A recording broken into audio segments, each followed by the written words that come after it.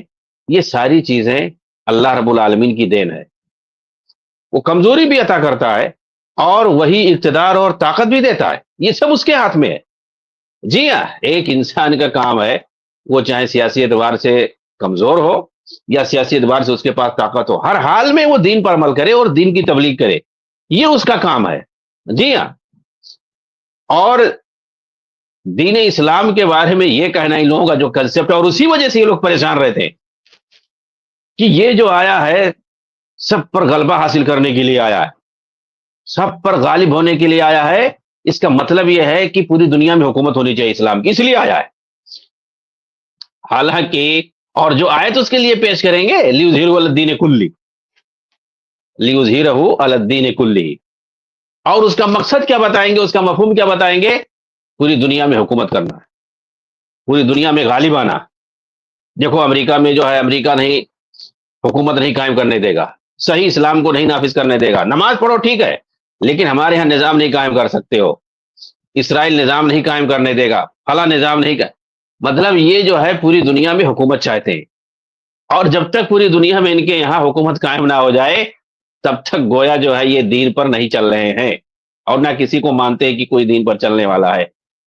ارے بھائی، دین کے جو غلبے کی بات ہے وہ حجت اور براہین کے ساتھ ہے، کہ اسلام جو ہے یہ حجت اور براہین کے میدان میں سب پر غالب ہے، اس پر کوئی غالب نہیں ہو سکتا. الاسلام یعلو ولا یعلی علیہ کا یہی مطلب ہے کہ یہ اپنی حقانیت اور سچائی کے ساتھ جو ہے ساری چیزوں پر غالب ہے، تمام ادیان پر غالب ہے. اس کے علاوہ سارے ادیان باطل ہیں، یہ ہمیں سمجھانا ہے دلیلوں کے ذریعے سے، حجت اور برہان کے ذریعے سے. اور یہ صرف ایک گروہ جو ریپرزنٹ کرے گا، اس چیز کو سمجھانے والا صرف ایک ہی گروہ ہے، اور وہ حدیث میں ہے لا تزال طائفۃ من امتی، کہ میری امت کا ایک ہی گروہ ہوگا جو برابر حق پر قائم ہوگا، اللہ کی طرف سے اس سے جو ہے تائید حاصل ہوگی. تو وہ تو ایک ہی گروہ ہے، وہی سمجھانے والا ہے حجت اور براہین کے ساتھ. وہ قیامت تک یہ باقی رہے گا. اور باقی تو ایسے ہی اپنی اپنی بولی بولتے ہیں، یہ لوگ بھی اپنی بولی بولتے ہیں. تو ان لوگوں کا جو پھنڈا ہے وہ یہ ہے کہ پوری دنیا میں حکومت ہو. ارے پوری دنیا میں نہ نبی صلی اللہ علیہ وسلم کی حکومت تھی، نہ خلفائے راشدین کی حکومت تھی، اور نہ امام مہدی جب آئیں گے منہاج النبوہ وہ بھی خلافت کریں گے، ان کی بھی حکومت پوری دنیا پہ نہیں ہوگی. تو آخر جو ہے کیسے مان لی جائے؟ اس کا مطلب اسلام کبھی غالب ہی نہیں ہوا. گویا اسلام نہ نبی کے زمانے میں غالب تھا، کیونکہ نبی کے زمانے میں صرف جزیرۃ العرب پر مسلمانوں کی حکومت تھی. اس کے علاوہ خلفائے راشدین کو دیکھ لو، تھوڑا اور بڑھ گیا اس کا دائرہ. تو کیا مطلب جس کو یہ لوگ اصل بناتے ہیں، اصل مانتے ہیں، اس کے علاوہ تو کہتے ہیں اسلام ختم ہی ہو گیا. خلافت راشدہ کے بعد بنی امیہ کا دور آیا، حضرت معاویہ رضی اللہ تعالیٰ عنہ کے زمانے ہی سے یہ لوگ کہتے ہیں اسلام ختم ہو گیا، ڈاکٹر اسرار کی طرح سے. تو اس کے بعد تو اسلام ہی نہیں ابھی تک. اب یہی لوگ قائم کریں گے، یہی لوگ اسلام لائیں گے. ابھی تک اسلام ہے ہی نہیں، نظام کفر میں یہ لوگ جی رہے ہیں، اور دنیا میں کہیں ایک انچ پر جو ہے اللہ کا نظام قائم نہیں ہے ڈاکٹر اسرار کے بقول، اور سب نظام کفر میں جی رہے ہیں. اور یہ بھی ان کا کہنا ہے کہ نظام کفر میں اللہ ہم جی رہے ہیں، ہمارا کوئی عمل قبول نہیں ہو رہا. تو یہ تو ان لوگوں کا فنڈا ہے، ان لوگوں کا عقیدہ ہے. تو ان کے حساب سے اگر دیکھا جائے تو اسلام تو کبھی بھی غالب نہیں ہوا، نہ اللہ کے رسول کے زمانے میں، نہ خلفائے راشدین کے زمانے میں. تو کب غالب ہوگا بھائی تم لوگوں کی نگاہ میں؟ اس لیے جو ہے یہ اقتدار اور عہدہ اور سیاسی عروج حاصل ہونا، سیاسی اعتبار سے مضبوط ہونا، غالب ہونا، اور جو ہے چاہے جہاں جو ہے فوج کو بھیج کر کے لڑائی کر لینا، یہ کوئی جو اسلام نہیں ہے کہ جو ہے اس کو جو ہے تم اسلام قرار دے رہے ہو. اگر یہ چیز نہیں پائی جا رہی تو گویا اسلام کو کوئی ریپرزینٹ کرنے والا ہی نہیں. یعنی اگر تم لڑائی بھڑائی نہ کرو، ہر وقت جو ہے کسی نہ کسی سے جنگ نہ کرو، تو گویا کیا نام ہے، تمہارا اسلام کو فالو نہیں کر رہے ہو، اسلام کو ریپرزینٹ نہیں کر رہے ہو. ارے بھائی آدمی اپنے طاقت کے حساب سے کرے گا، اور اسلام بھی یہی سکھاتا ہے فاتقوا اللہ ما استطعتم. تمہارے پاس جتنی طاقت ہو اسی حساب سے اللہ سے ڈرو، اسی حساب سے تم عبادت کرو، اسی حساب سے دین پر چلو. اور ساتھ میں تیاری بھی کرو. تیاری بھی کرنے کا اسلام حکم دیتا ہے, اور اسی طریقے سے جتنی طاقت ہو اسی کے حساب سے چلنے کا حکم دیتا ہے. طاقت سے زیادہ اللہ تعالیٰ کسی کو مکلف نہیں بناتا, چاہے وہ سیاسی طاقت ہو, چاہے وہ جسمانی اور انفرادی شخصی طاقت ہو, کوئی بھی طاقت ہو, چاہے اجتماعی طاقت ہو, کوئی بھی طاقت ہو. اگر تمہارے پاس جو ہے شخصی طاقت ہے, مثال کے طور پر تمہارے سامنے تم سے کوئی بڑا طاقتور ہے, تو اسلام ہی نہیں سکھاتا کہ جا کر کے تم جو آبائل مجھے مار جو ہے تم جا کر کے اسے لڑ کر کے اور اپنی جان کو ہلاکت میں ڈال لو.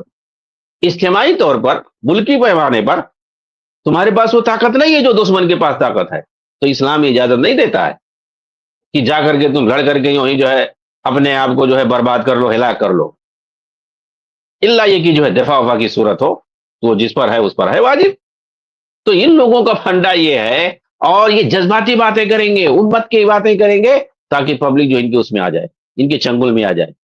اس کے علاوہ نہ ان کو قرآن کی کوئی سوجھ بوجھ ہوتی ہے, نہ حدیث کی کوئی سوجھ بوجھ ہوتی ہے, نہ عقیدے کی. ڈائریکٹ یہ بندہ کہہ رہا ہے ان ساری چیزوں کو یہ لوگ جو ہے مذہب اور عقیدے کو پریزنٹ کر رہے ہیں. اچھا چلیے دیکھتے ہیں اس کی جو ہے ایک ایک بات کو ہم تھوڑا سا جائزہ لیتے ہیں. ہمارے علماء جو ہے یہ دین کا کام نہیں کر رہے ہیں. کیا جو ہے یہ احمقانہ حرکت ہے اس بندے کی. ہمارے علماء دین کا کام نہیں کر رہے ہیں, دین کا کام آرمی چیف, ججز, پرائم منسٹر کر رہے ہیں. یعنی کیا مطلب اس کا, جانتے ہیں کیا مطلب اس کا کہنے کا؟ مطلب یہ ہے کہ دین تو اصل وہ ریاست ہے, دین تو اصل حکومت ہے, اور حکومت پر جن کا قبضہ ہے وہی لوگ اصل دین کا کام کر رہے ہیں. علماء کہاں دین کا کام کر رہے ہیں؟ یہ اس کا کنسپٹ ہے. اس لیے جو اس طرح کی بات اس نے بولا ہے بالکل جو بواگے دال بولا ہے. اور آپ سنو گے بیک گراؤنڈ میں گو والی میوزک ہوتی ہے نا, جس کو آدمی غور سے سنے, دردیلے انداز میں کیا بات کہہ رہا ہے, ایسی بات تو کبھی سننے میں نہیں آئی.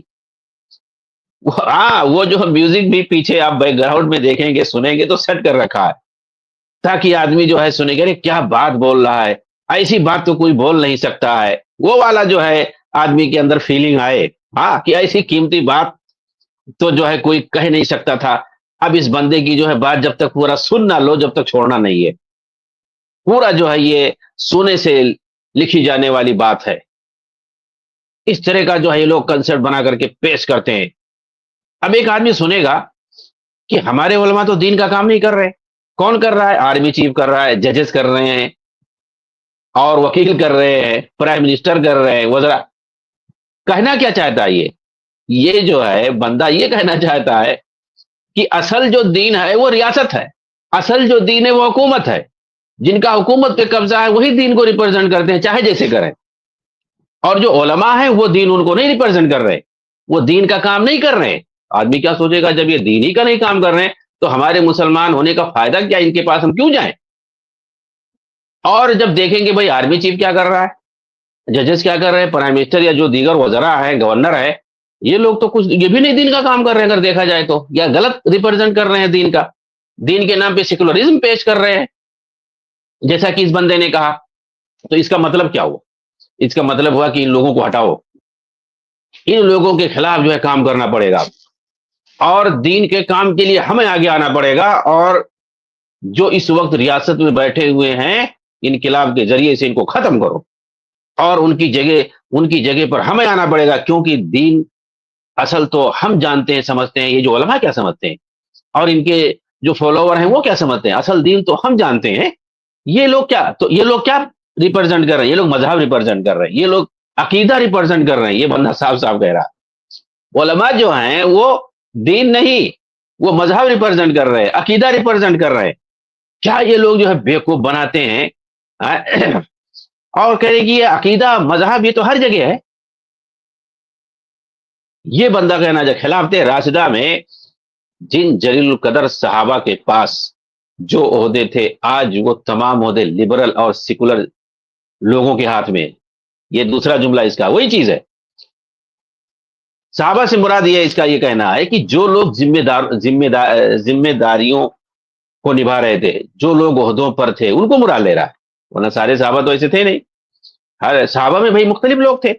کچھ لوگ جو ہے سیاسی ذمہ داری نبھاتے تھے, کوئی گورنر تھا, کوئی تحصیلدار تھا, کوئی خلیفہ تھا، والی تھا، الگ الگ جو ہے کام کرتے تھے لوگ. تو کیا صحابہ میں صرف یہی لوگ تھے؟ صحابہ میں علماء نہیں تھے، مفتی نہیں تھے، فقہا نہیں تھے، مسجدوں کے امام نہیں تھے، اور جگہ جگہ جو ہے بیٹھ کر کے حلقہ علمی حلقہ نہیں لگاتے تھے؟ دین کا کام کون کرتا تھا بھائی؟ ارے بھائی جو ریاست میں تھے، ذمہ داریوں پر تھے، جو عہدے پر تھے، وہ زیادہ سے زیادہ امامت کراتے تھے. سمجھ رہے؟ باقی کام جو ہے دین کا اصل کام تو مسجدوں میں بیٹھ کر کرتے تھے لوگ، علمی حلقوں میں بیٹھ کر کے لوگ کرتے تھے. اور جو عہدوں پہ ہوتے تھے، فوج کے جو جنرل ہوتے تھے، ہر ایک کا اپنا اپنا کام ہے. وہ تو فوج کی سربراہی کر رہے تھے. تو کوئی جو ہے گورنر ہے، وہ لوگوں کے مسائل دیکھ رہا ہے. کوئی جو ہے ملک کے اندر سہولیات فراہم کرنے کے لیے، اور کوئی امن و سلامتی فراہم کرنے کے لیے، سیکورٹی مہیا کرنے کے لیے، ہر ایک کی اپنی اپنی الگ الگ ذمہ داریاں ہیں. اور دین کا جو اصل کام ہے وہ ہمیشہ سے اگر دیکھا جائے علماء ہی کرتے آئے ہیں. دین کا جو اصل کام ہے وہ تو علماء ہی کرتے ہیں، لیکن جو اصل دین ہے ان کی یہاں وہ دین ہی نہیں ہے. کہنے کا مسئلہ یہ ہے. اسی طریقے سے یہ عوام کو بیوقوف بناتے ہیں کہ جب ہم کہیں گے کہ دیکھو اصل ریاست ہے، اس پر جن کا قبضہ ہے وہ سیکولر ہو چکے ہیں، تو اس کا مطلب دین ہے ہی نہیں. تو اب ایک نوجوان جب سنے گا جب نہیں ہے تو اس کا مطلب ہے کہ اب بغاوت کرو، ان کو وہاں سے ختم کرنے کے لیے سازش رچو. پھر اس کے بعد جو نوجوانوں کے اندر جو ہے ان کے ذہن کے اندر، ان کے دل کے اندر کیا پیدا ہوگا؟ وہی داعشی فکر اور خارجی فکر پیدا ہوگی. ہر نوجوان ایک جو ہے ایک ٹائم بم ہو جائے گا ان کی بیانوں سے، ان کی جو ہے نیریٹو سے. جیسا کہ ڈاکٹر اسرار پیش کر کے گیا، اور یہ سب ان کے بھکت ہیں، انہی کی ساری باتیں، انہی کے سارے بیانیے لوگ رٹے ہوئے ہیں، وہی سب پیش کرتے ہیں مختلف الفاظ میں. اور جو بھی نوجوان ان کی باتوں کو سنے گا اور اگر ان کے جو ہے جال میں پھنس جائے گا، وہ ایک ایک جو ہے ایٹم بم بن جائے گا، ٹائمنگ بم کہ جہاں بھی موقع پائے پھٹ جائے. اور یہ یعنی یہ لوگ ایسا داعشی بنا کر کے برین واش کرتے ہیں، داعشی بنا دیتے ہیں، ٹائم بم بنا دیتے ہیں. کیوں میں کہہ رہا ہوں ٹائم بم بنا دیتے ہیں؟ کیونکہ ان کی نظر میں تو دین ہے ہی نہیں. کہیں اللہ کی زمین میں کہیں دین دکھ ہی نہیں رہا ہے. اور اصل تو ہم تو دین کے لیے آئے ہیں نا، دین قائم کرنے کے لیے آئے ہیں. تو جہاں پر جو دین اصل ہے وہاں پہ سب سیکولر لوگ ہیں. وہ آرمی چیف ہے، ججز ہیں عدالتوں میں، یا پھر جو ہے حکومتی عہدے داران جو ہیں، سب پرائم منسٹر سے لے کر گورنر وزراء تک، یہ سارے لوگ سیکولر ہیں. اور اصل دین انہی لوگوں کو قائم کرنا تھا، اور یہ لوگ کر نہیں رہے ہیں. ان کا جو کنسپٹ ہے، اس لیے جو ہے اب حکومت کو ختم کرو، ہر جگہ بغاوت کرو.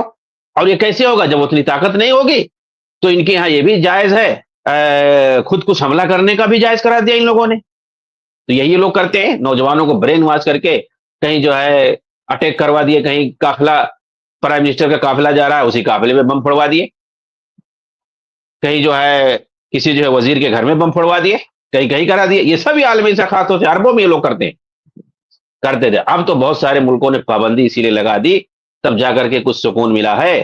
نہیں تو 2015-17 سے پہلے دیکھو کتنے بم دھماکے لوگ کرتے تھے. تو ان لوگوں کی بیانیے سے اس سے پہلے بھی سید قطب اور حسن بنا، یوسف قرضاوی جیسے لوگوں نے یہی سارا نیریٹو عربوں میں قائم کیا، جو آج کل یہ لوگ یہ نیریٹو بر صغیر میں اردو زبان میں بھی یہ سب نیریٹو قائم کر رہے ہیں. اور ہر نوجوان کو یہ لوگ داعشی بنا کر کے چھوڑتے ہیں، ایسا برین واش کرتے ہیں اسے جذباتی انداز میں، وہی سارا بیانیہ کہ دین نہیں ہے، ہم لوگ کفر میں جی رہے ہیں، ایسا ہو رہا، اور کفر میں جی رہے تو کوئی فائدہ نہیں. یہ سب باطل نظریہ موجودہ دور کے ان لوگوں کا اپنا خرافات ہے. آج تک کہیں ایسا نیریٹو کوئی قائم نہیں کیا، نہ بیان کیا. خوارج نے بھی یہ جو ہے نیریٹو، جو ان کے جد امدد ہیں، جو ان کے باپ دادا ہیں، ان لوگوں نے بھی اتنا جو ہے کٹر نظریہ اختیار نہیں کیا تھا، اتنا جو ہے ہنسا والا نظریہ ان لوگوں نے بھی اختیار نہیں کیا تھا، جو ہنسا والا ان کے یہاں ہے. کہہ رہا کہ علماء تو صرف مدارس میں بیٹھ کر مذہب کو ریپرزینٹ کر رہے ہیں، عقیدے کو ڈسکس کر رہے ہیں. اگر کہیں پہ یہ ظلم کو دیکھتے ہیں تو فتویٰ دے کر واپس اپنے مدرسے کو چلے جاتے ہیں. مذہب اور عقیدے کو ڈسکس کر رہے ہیں، اس کے بارے میں نے بتایا بیٹھ کر کے. بھائی علماء جو ہے اور کس چیز کو ڈسکس کریں گے؟ ماضی میں ہمیں کیا چیز ملتا ہے؟ ماضی میں چاہے صحابہ کے زمانے کی بات آپ کر لو، تابعین طب تابعین کے زمانے کی بات کر لو، اور اسی طریقے سے فقہا محدثین اور بعد کے ادوار کی سلف صالحین سے آج تک سارے لوگ کس چیز پہ ڈسکس کرتے تھے بھائی؟ عقیدہ اور مذہب اور دین ہی کو تو ڈسکس کرتے تھے. تو یہ دراصل دین کو ہٹا دے رہے ہیں اور عقیدہ اور مذہب کو ریپرزینٹ کر رہے ہیں، عقیدے کو ڈسکس کر رہے ہیں، اور یہ لوگ عقیدے کو بھی ہلکے میں لیتے ہیں. کیا آگے بول رہا ہے دیکھیے آپ. آخر علماء کا اور کام کیا ہے؟ یہ سب یعنی علماء کا جو اصل کام ہے وہ کیسے جو ہلکے میں لے رہا ہے، یعنی جیسے اس کی کوئی وقعت ہی نہیں ہے، کوئی اہمیت ہی نہیں ہے. فلسطین میں ظلم ہو رہا ہے، اس پر جو ہے فتویٰ دے دیتے ہیں، اور اس فتوے کی امپلیمنٹیشن کی قوت ان کے پاس نہیں ہے. کیا فتویٰ دے دیں بھائی؟ جب ریاست علماء کے ہاتھوں سے گرے گا تو سمجھیں کہ دین ان کے ہاتھوں سے گر گیا. یعنی ریاست اور دین دونوں کو ایک کہہ دیا، سیم. یعنی ریاست ان لوگوں کے ہاں دین ہے. یعنی گویا یہ ہوا کہ گویا تمہارے پاس اگر طاقت نہیں ہے، تمہارے پاس تمہاری حکومت نہیں ہے، تو گویا دین ہے ہی نہیں. یہی کہنا چاہتا ہے. اس کا مطلب اللہ کے رسول 13 سال جب تک مکہ میں تھے جب تک دین تھا ہی نہیں. جی ہاں. اور جن لوگوں کو اللہ کے رسول صلی اللہ علیہ وسلم نے نجاشی بادشاہ کے پاس بھیجا تھا ایتھوپیا کے اندر، حبشہ میں، پورا جو 5-6 سال تک وہاں مکہ میں مکی زندگی جو تھی، نبی صلی اللہ علیہ وسلم کا جو دور تھا وہ لوگ وہیں تھے. اس کے بعد مدنی زندگی میں بھی 6-7 سال وہیں پر وہ لوگ تھے. 6-7 سال وہیں پر تھے. کیوں آئے بھائی؟ کیوں نہیں آ رہے تھے وہ لوگ؟ اللہ کے رسول نے کچھ کہا؟ کچھ نہیں کہا. اور کیا صحابہ کے زمانے میں اور بعد کے زمانے میں مسلمان کہیں دوسرے کافر ملکوں میں نہیں رہتے تھے بلاد کفر میں، اقلیت کی حالت میں؟ کبھی کسی کا یہ فتویٰ ملتا ہے؟ کوئی دکھا سکتا ہے کہ نظام کفر کے تحت اگر رہو گے تو تمہارا دین نہیں مانا جائے گا؟ مطلب کیسا جو ہے پبلک کو بیوقوف بنا رہا ہے. ایسی دوغلا پنی. ان کے پاس امپلیمنٹیشن کی قوت نہیں ہے. ظاہر سی بات ہے، جو جج ہوتا ہے عدالت میں، وہ جو فیصلہ دیتا ہے اس کے پاس بھی امپلیمنٹیشن کی طاقت نہیں ہوتی، تو کیا کرو گے؟ یہ کہنے کی تم کو ضرورت کیوں پیش آئی؟ پبلک سنتی ہے بھائی، میڈیا میں تم خود بھی کہہ دو. تو جو فتویٰ دیتا ہے کیا وہ جا کر کے وہی قوت نافذہ بھی ہوتا ہے؟ ہر ایک کا اپنا الگ الگ کام ہوتا ہے. قوت نافذہ الگ ہے، قانون بنانے والا الگ ہے، اور ریسرچ کر کے تحقیق کر کے مسئلہ بیان کرنے والا الگ ہوتا ہے. ساری چیزیں الگ ہیں. کون نہیں جانتا ہے؟ بندہ کیا کہہ رہا ہے؟ یہ جو فتویٰ ہمارے یہاں مولوی لوگ دیتے ہیں، یہ والا فتویٰ تو یورپ کے چرچ میں بیٹھنے والے پادری بھی دیتے ہیں. کیسی بات کہہ رہا ہے؟ یعنی علماء دین کو، علماء اسلام کو چرچ میں بیٹھنے والے پادریوں سے تسبیح دے رہا ہے یہ. جی ہاں، یہی ڈاکٹر اسرار بھی کہتا تھا، اس کے بھکت بھی یہی کہہ رہے ہیں. یورپ میں کے چرچوں میں بیٹھنے والے پادری بھی یہی فتویٰ دیتے ہیں. عقیدہ تو انڈیا کے مندر میں بیٹھنے والا پنڈت بھی ڈسکس کر رہا ہے. دیکھ رہے صاحب اس نے کیا کہا کہ انڈیا کے مندر میں بیٹھنے والا پنڈت بھی عقیدہ کا ڈسکس کرتا ہے، عقیدے پر باتیں کرتا ہے. ہمارے مفتیوں اور وہاں کے چرچ میں پادری اور مندر کے پنڈت میں کیا فرق رہ گیا؟ یعنی کوئی فرق نہیں اس کے یہاں. یعنی مندر کے پنڈت اور چرچ کے پادری اور جو ہمارے علماء اور مفتی ہیں ان میں کوئی فرق نہیں ہے اس کے یہاں. یہ جو ہے اسرار بھکتوں میں کوئی فرق نہیں دکھائی دیتا ہے. ایک پنڈت اور چرچ کے درمیان اور علماء دین کے درمیان ان کے یہاں کوئی فرق نہیں ہے، اور بالکل نہیں ہے. یہ لوگ علماء اسلام کو ایسے ہی بدنام کرتے ہیں تاکہ ان کی وقات اور اہمیت گھٹ جائے. یہ ثابت کرتے ہیں اپنی تقریروں کے ذریعے سے، اپنی تحریروں کے ذریعے سے، کہ جو یہ مولوی ہیں، مفتی بنے گھومتے ہیں، ان کی حیثیت ایک پادری سے زیادہ نہیں ہے. کہتا ہے کہ وہ بھی عقیدہ پہ ڈسکس کرتے ہیں، ہمارے لوگ بھی عقیدہ ڈسکس کرتے ہیں. مغربی قوتوں کو اس سے کوئی تکلیف نہیں ہے. یعنی مطلب مغربی قوتوں کو تکلیف ہے نہیں ہے، تمہیں اس سے کیا لینا بھائی؟ انہیں تو دین اسلام ہی سے تکلیف ہے. اس سے نہیں تکلیف ہے، تم نماز پڑھو، فتویٰ دو، یہ کرو، وہ کرو، روزہ رکھو، قربانی کرو، اس سے انہیں نہیں. ارے دین ہے کیا چیز؟ حسن بصری رحمہ اللہ کے پاس چند خوارج آئے اور کہا کہ حجاج بن یوسف کا ظلم بڑھ گیا ہے، ہم خروج اور بغاوت کرنا چاہتے ہیں. انہی لوگوں کا کنسپٹ بتا رہا ہوں میں، یعنی اس نظام کو اکھاڑ پھینکنا چاہتے ہیں. حسن بصری رحمہ اللہ نے کہا، حسن بصری کبار تابعین میں سے ہیں، سینکڑوں نہیں ہزاروں صحابہ کو دیکھا ہے انہوں نے کیا کہا کہ حجاج بن یوسف نے تم کو نماز پڑھنے سے روکا، زکوٰۃ دینے سے روکا، حج کرنے سے روکا، جمعہ جماعت سے روکا؟ کہا نہیں. تو کہا اس کا مطلب جو ہے تمہارا اس سے کچھ دنیاوی پرابلم ہوگا، تمہیں وظیفہ نہیں دے رہا ہوگا، تمہیں نوکری سے ہٹا دیا ہوگا، تمہارا کہیں جائیداد اس نے جو ہے قبضہ کر لیا ہوگا، کسی کو ناحق مارا ہوگا، یہی ہوگا؟ تو کہا ہاں یہی ہے. تو کہا یہ سب کیا ہے؟ دنیاوی چیزیں. اس کا مطلب تم دنیا کی خاطر لڑنا چاہتے ہو اس سے، دنیا کی خاطر تم لوگ لڑنا چاہتے ہو، دینار و درہم کے لیے تم لوگ لڑنا چاہتے ہو، اور پھر جو ہے ملک کے اندر خون اور فساد پھیلانا چاہتے ہو. یہ خوارج کی ہاں یہی چیز ہے. اور یہ بندہ دیکھو کیسے کہہ رہا ہے، یہی ساری چیزیں جو حسن بصری رحمہ اللہ نے کہا کہ وہ تم کو جو ہے نماز، تو امام بصری دین کس کو سمجھتے تھے؟ یہی تو. دین پر اگر عمل کہیں بھی ہو تو ہمیں تو اصل دین پہ عمل کرنا ہے نا. حکومت کوئی بھی کرے، اب اس کی جو ذمہ داری اگر مسلمان ہے، اس کی جو ذمہ داری اگر ذمہ داری نہیں پوری کرتا ہے تو اس کا ذمہ دار وہ ہوگا، اس کا حساب وہ دے گا. بھئی ہم رعایا اگر ہیں تو ہماری جو ذمہ داری ہم اس کو کریں. جزاکم اللہ خیر دکتور اجمل منظور مدنی حفظہ اللہ. اگر آپ بھی اخوانی اور تحریکی جو فکر ہے اس سے اگر آپ لوگ متاثر ہے تو دکتور اجمل منظور مدنی حفظہ اللہ کا i+ TV پہ اصول منہج ایک پروگرام چلتا ہے، منڈے کو رات کو لائیو اسٹریم ہوتی ہے، آپ اس کو سنا کریں اور آپ لوگوں کے سامنے اخوانی اور تحریکی فکر جو ہے، ان کے پروپیگنڈے جو ہوتے ہیں، ان کے غلط افکار و نظریات جو ہوتے ہیں وہ آپ کے سامنے کھل کر واضح ہوئیں گے.